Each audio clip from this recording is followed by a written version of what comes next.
क्या खुदा वाकई मौजूद है या ये सिर्फ एक ख्याल है जो सदियों से इंसान के साथ चला आ रहा है?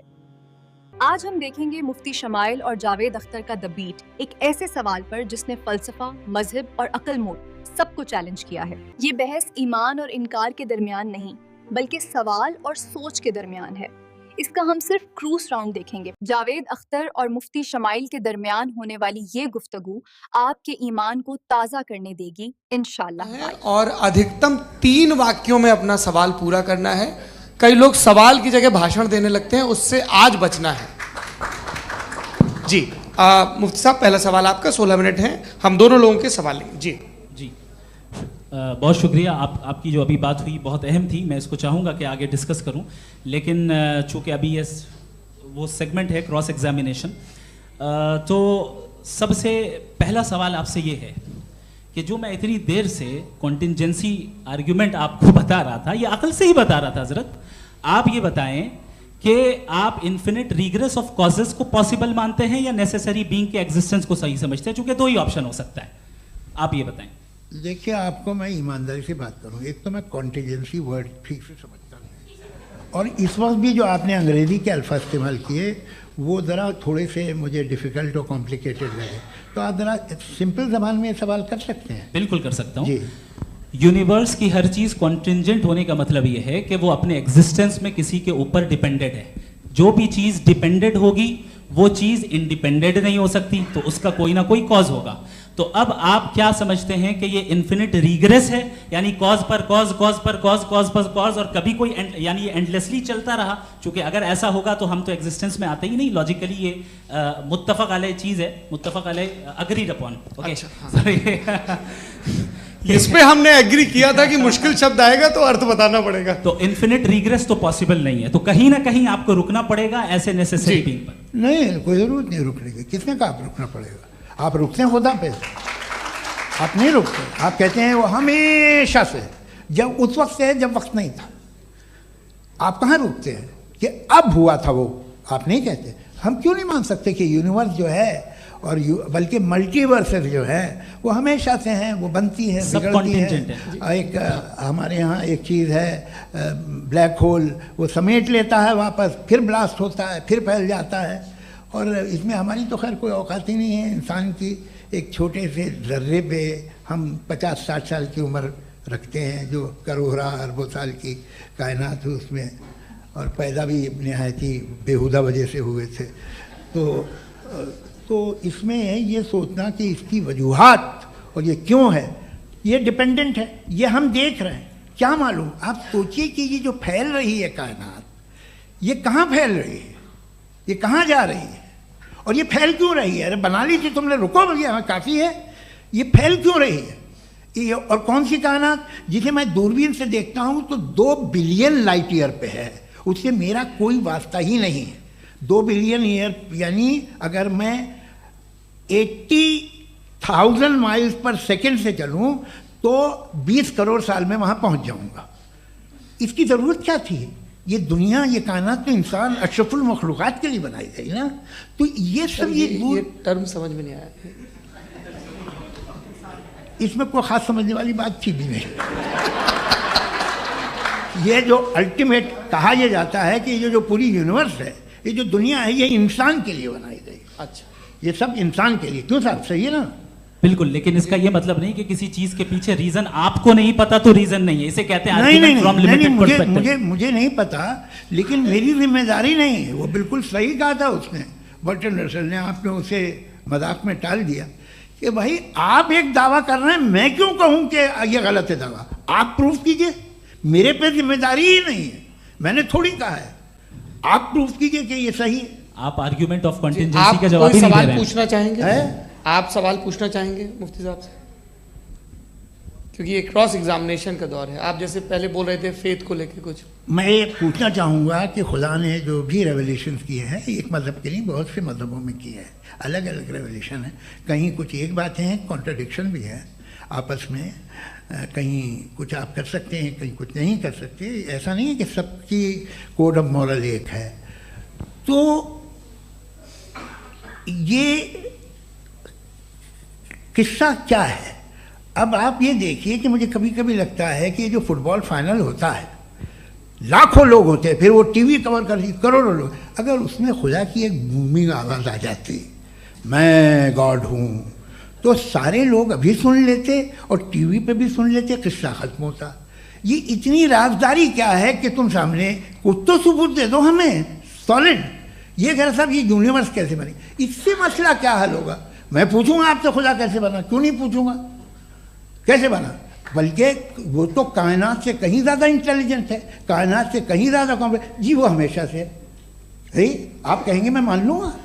अच्छा दोयम वो कादिर मुतलक, यानी कादिर मुतलक का मतलब ओमनीपोटेंट, वो जो चाहे कर सकता है, आपको नौकरी दिलवा सकता है, आपकी अच्छी जगह शादी करवा सकता है, आपके पड़ोसी का मुकदमा हरवा सकता है, आपको जिता सकता है, सब काम करता है। थोड़ा सा माइक क्लोज जी। वो इस दुनिया को चला कैसे रहा है, ये दुनिया कैसे चल रही है, आपको इस पर हैरत नहीं होती? या क़यामत के बाद कभी एक जस्टिस होगा, जब ये बच्चा मर चुका होगा जिसकी धज्जियाँ उड़ गई बम से, इसको इंसाफ मिलेगा तब। अच्छा अब जवाब दूं? हाँ दीजिए। मैं वही इसीलिए आप ही की तरफ। सबसे पहले आपने रेवलेशन और स्क्रिप्चर्स की बात की, इस पे मैं बात कर सकता हूं लेकिन आज नहीं करूंगा चूंकि वक्त कम है, कभी और इस पे डिस्कस करेंगे। मैं तैयार हूं उस पे भी बात करने के लिए। ये अभी से राउंड 2 की भूमिका तय हो रही है। डज गॉड एग्जिस्ट राउंड 2 जी। चूंकि आज गॉड के एग्जिस्टेंस पे बात है तो मैं उसी के रिलेटेड जो है आपके सवालात को एंटरटेन भी करूंगा और मैं भी पूछूंगा। आपने कहा कि आपने साबित ही नहीं किया, जबकि आर्ग्यूमेंट ऑफ कॉन्टिजेंसी बुनियादी आर्ग्यूमेंट है। आप मुझे कॉन्टिजेंसी का मतलब बताइए, आपका मतलब क्या है कॉन्टिजेंसी? कॉन्टिजेंसी का मतलब यह हुआ कि हर वो वजूद जो किसी भी चीज का पाबंद है, हर वो वजूद या हर वो चीज जो अपने एग्जिस्टेंस में किसी भी चीज के पाबंद है और उससे बाउंड है, उसको उसकी जरूरत है, उस पर डिपेंड करती है, तो जाहिर सी बात है कि उसका कोई ना कोई कॉज होता है। ये तो अक्ल की बात है। ये आप रीजनिंग की बात करते हैं, मैं वही कर रहा हूं। दूसरी चीज आपने ये बात कही कि इतने बिलियन लाइट ईयर्स दूर है, उसका मेरा क्या लेना देना। फिर मेरे ख्याल से आपको ये नहीं कहना चाहिए I think therefore I am an atheist. आपको सोचना चाहिए, सिर्फ आप एक लिमिटेड दायरे में रहकर नहीं सोचें बल्कि बाहर निकलकर सोचें। आपने तीसरा सवाल किया, आपने 2-3 सवाल एक साथ। ऐसी बातें ना कीजिए, कुछ लोगों को इतराज हो जाएगा आप पे कि आप कुछ भी सोचिए। ये इजाज़त आपको है नहीं, मुझे है।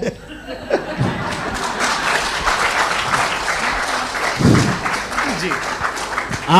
आपने प्रॉब्लम ऑफ इविल के ताल्लुक से सवाल किया और बार बार आप एक लफ्ज रिपीट कर रहे हैं कि ओमनीपोटेंट गॉड है, ऑल पावरफुल गॉड है। यही तो दरअसल समझना है कि गॉड का कॉन्सेप्ट क्या है। प्रॉब्लम ऑफ इविल जो है, प्रॉब्लम ऑफ इविल दर हकीकत 2 असम्पशंस पर कायम है। अगर आप इन 2 असम्पशंस को समझ जाएं तो ये प्रॉब्लम नहीं रहेगी, आर्ग्यूमेंट आपको समझ में आ जाएगी कि ये कोलैप्स कर जाता है। पॉइंट नंबर 1, यानी जो आपका सबसे पहला फॉल्स असम्पशन है कि गॉड मर्सीफुल है, ओमनीपोटेंट है, दुनिया में जुल्म हो रहा है। लेकिन आपको ये समझना चाहिए कि हमारे वर्ल्ड व्यू के मुताबिक गॉड सिर्फ ओमनीपोटेंट और सिर्फ मर्सीफुल नहीं है, बल्कि वो ऑल वाइज भी है और वो ऑल नोइंग भी है। उसके हर काम के पीछे हिकमत और विजडम है। ये कोई जरूरी नहीं है कि वो हिकमत और विजडम आपको समझ में आए या मुझे समझ में आए।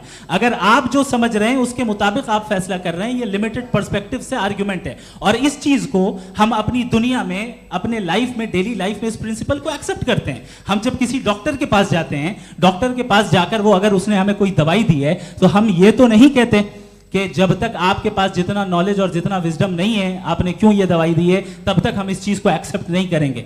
नहीं कहते, हम उसकी अथॉरिटी को तस्लीम करते हैं। क्यों? क्योंकि उसकी हम जानते हैं कि वो नॉलेजेबल है, वो विजडम वाला है, हमसे ज्यादा नॉलेज और हमसे ज्यादा विजडम है। बताएं सर। मैंने डॉक्टर में और खुदा में बड़ा डिफरेंस है। डॉक्टर पढ़ा लिखा होता है एक, तो मैं उसकी बात सुनूंगा। दोयम ये नहीं कुछ जवाब तो ये भी नहीं है सर। प्लीज आप अगर सब ऑडियंस से बोलने लगेंगे तो फिर मतलब नहीं सिविलाइज्ड बहस का। मतलब आप ये कहें कि चूंकि आप डॉक्टर पे बिलीव करते हैं इसलिए खुदा पे बिलीव किए, क्या ये मिसाल आपको समझाने के लिए आर्गुमेंट है, इस पे आपको एतराज नहीं है। तो सिंपल बात ये है कि मैं अगर ये यकीन कर रहा हूँ कि एक ओमनीपोटेंट, उसकी मसलहत है, ये जो बच्चे मर रहे हैं ये मसलहत है उसकी, मुझे नहीं चाहिए थी मसलहत। उसकी मसलहत नहीं, यही तो समझना है। मतलब एक्सपीडियंस। अच्छा, आपने अभी मेरी बात पूरी सुनी नहीं। मैंने कहा आपका पूरा आर्ग्यूमेंट 2 फॉल्स असम्पशंस पर है। एक फॉल्स असम्पशन मैंने बता दिया, दूसरा फॉल्स असम्पशन ये है कि इस दुनिया में इविल के होने का कोई गुड रीजन नहीं है, जबकि हमारे पास बाज रीजंस मौजूद हैं, हमारे पास बाज वजूहात मौजूद हैं। अगर इस दुनिया में इविल ना हो तो आप गुड को डिफाइन कैसे करेंगे? अगर जुल्म ना हो आप इंसाफ को समझेंगे कैसे? अगर तारीकी ना हो तो आप लाइट को समझेंगे कैसे? बहुत अच्छे। अभी और सुन लें, अभी और बाकी है। ये तो बात बहुत पसंद आई साहब मुझे, कि जब तक रेप ना हो तब तक औरतों की इज्जत का ख्याल आपने मेरा जवाब पूरा सुना ही नहीं। जब तक के बच्चों का कत्ल ना किया जाए तब तक आपको बच्चों की मासूमियत की इज्जत। आपने पूरा जवाब सुना ही नहीं। क्या बात है, क्या आपने नुक्ता निकाला? आपने पूरा जवाब सुना ही नहीं। आप सुन लें, मेरी बात सुन लें। ये मैंने आपको एक चीज बताई। दूसरी चीज, इस दुनिया में हम आए हैं टेस्ट के लिए, हमारा टेस्ट हो रहा है और हर इंसान का अलग अलग अंदाज में टेस्ट होता है। और इस दुनिया में अगर इविल मौजूद है तो वो इविल जरिया है हमारे अंदर ह्यूमन नोबल क्वालिटीज को डेवलप करने का और अलग अलग फील्ड में प्रोग्रेस करने का। और अगर हमारे अंदर और इस दुनिया में इविल नहीं होता तो बताइए टेस्ट का मतलब क्या होता? अगर मैं अपने स्टूडेंट को एमसीक्यूज दूं और उसमें सिर्फ राइट आंसर लिख कर दे दूं और कहूं तुम्हारा टेस्ट हो गया, ये मीनिंगलेस है। इस दुनिया में अगर हम टेस्ट के लिए आए हैं तो जाहिर है गुड एंड इविल दोनों मौजूद है। तो अगर गुड एंड इविल दोनों मौजूद है तो ये इविल भी खुदा का बनाया हुआ है? जी हाँ, खुदा का बनाया हुआ है। लेकिन अच्छा, चलो अच्छी बात। जी बिल्कुल, तो बिल्कुल खुदा ने बनाया। अभी तो ये है कि जो मेजॉरिटी है दुनिया में वो इविल है, तो ये खुदा एक्चुअली इविल के साइड पे लग रहा है मुझे। बिल्कुल भी नहीं, मैं बताता हूं। मेजॉरिटी में तो वो है। क्या बात कर रहे हैं भाई आप? कोई भी जो मुंसिफ होगा, चाहे आपका अपना घर हो जिसके आप सबसे बड़े हैं, चाहे आपकी ऑर्गेनाइजेशन हो जो आप चलाते हैं, वहां पर आप इवल रखेंगे साबित करने को कि बाकी लोग शरीफ हैं? मेरी बात सुन, क्या ये आर्ग्यूमेंट ही गलत है? अगर कि जब तक के कोई इवल नहीं होगा तब तक के शरीफ आदमी शरीफ नहीं लगेगा। अगर एग्जामिनर गलत ऑप्शन दे रहा है तो एग्जामिनर इविल नहीं हो गया, जो गलत ऑप्शन को सेलेक्ट कर रहा है वो फेल होगा। क्रिएटर ने इविल को बनाया है लेकिन वो इविल नहीं है। अच्छा सुनिए मेरी बात, let me complete sir. Creator ने इविल को बनाया है टेस्ट के लिए, वो इविल नहीं है। इविल वो होगा जो उसे इख्तियार करेगा। छुरी को बनाने वाला गलत नहीं होता है, छुरी का गलत इस्तेमाल करने वाला गलत होता है। रेप को कैसे गलत इस्तेमाल करते हैं? रेप इंसान के फ्री विल का नतीजा है। ये रेप कैसे गलत इस्तेमाल होता है? ये मुझे अब सुन लें, अब सुन लें। गलत इस्तेमाल होता है। हाँ मैं बता रहा हूँ ना, कैसे गलत? मैं बता रहा हूँ कि जो इविल इस दुनिया में मौजूद है उसके कई सारे तरीके हैं। एक तरीका इंसान का अपना फ्री विल है। अब अगर कोई रेपिस्ट रेप कर रहा है तो इसका गॉड का कसूर नहीं है, वो अपने फ्री विल का गलत इस्तेमाल कर रहा है, उसको सजा मिलनी चाहिए। अच्छा, और उसी के लिए जहन्नम बनाई गई है। ये फ्री विल का भी बड़ा चक्कर। आप जब कोई बुरा काम करते हैं या कोई बुराई होती है तो ये कहा जाता है कि ये फ्री विल है। 7 billion free wills are moving on this planet. 7 billion free will. और एक आदमी अपनी फ्री विल से मुझे कत्ल कर दे तो मैं खुदा की मर्जी से मरा हूँ कि इसकी फ्री विल की वजह से? मेरी मौत खुदा के हाथ है या ये फ्री विल वाले के हाथ है? खुदा ने फ्री विल का निजाम बनाया है और उस निजाम का गलत इस्तेमाल करके कोई आपको मार रहा है, इस्तेमाल करके मेरा कत्ल कर देता है। अब मेरी मौत का जिम्मेदार कौन है? वो इंसान जिम्मेदार है। वो इंसान जी। तो ये कहना कि और उसको सजा मिलेगी। तो अब आप आगे चलिए कि ये तय करना कि अल्लाह ही या अल्लाह ने खुदा ही जिंदगी देता है, खुदा ही मौत देता है, ये गलत है। बिल्कुल गलत नहीं है। हाँ, नहीं, निजाम उसी ने बनाया फ्री विल का, निजाम मौत और हयात का उसी ने बनाया। You are contradicting yourself. अभी आपने कहा कि एक आदमी ने फ्री विल से आपको मार दिया, इसमें उसे फ्री विल दी गई थी, उसने गलत इस्तेमाल किया। 7 billion free wills are moving on this planet और आप चाह रहे हैं कि मैं सिर्फ खुदा का ध्यान करूं। ये 7 बिलियन फ्री विल्स को मुझे लुक आफ्टर करना पड़ेगा कि नहीं? ये तो तबाहियां कर रही हैं और तबाहियां ज़्यादा हो रही हैं। बिल्कुल। तो अगर आप बताएं अगर खुदा नहीं है फॉर एग्जाम्पल, तो आप इविल को कैसे डिसाइड करेंगे? यानी how can you define evil objectively without God? देखिए दुनिया में 2 तरह के जानवर हैं। एक जो अकेले रहते हैं जंगल में और एक जो ग्रुप्स में रहते हैं।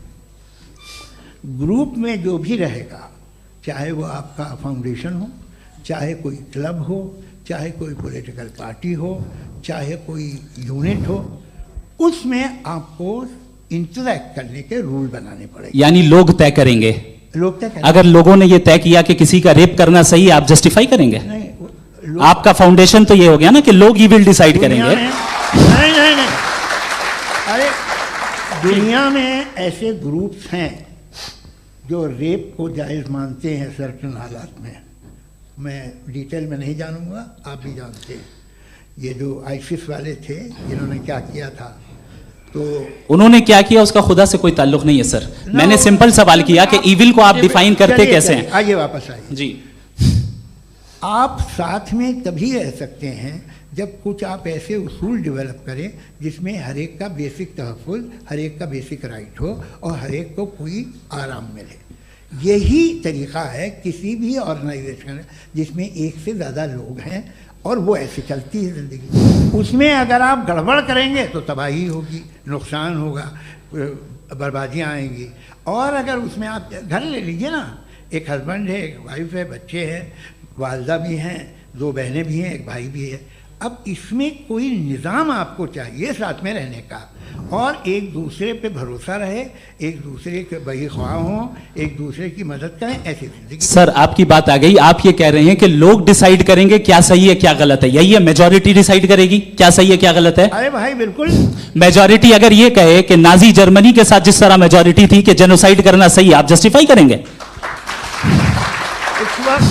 उस वक्त आपका ये सवाल सिर्फ उसके बाद क्लोजिंग। हाँ, उस वक्त प्लेनेट पे जो लोग थे उनमें कितने लोग हिटलर को सही समझते? अच्छा, प्लेनेट की मेजॉरिटी तय करेगी, सोसाइटी की नहीं। प्लेनेट की मेजॉरिटी गॉड के एग्जिस्टेंस को सही मानती है, आप क्यों नहीं मानते?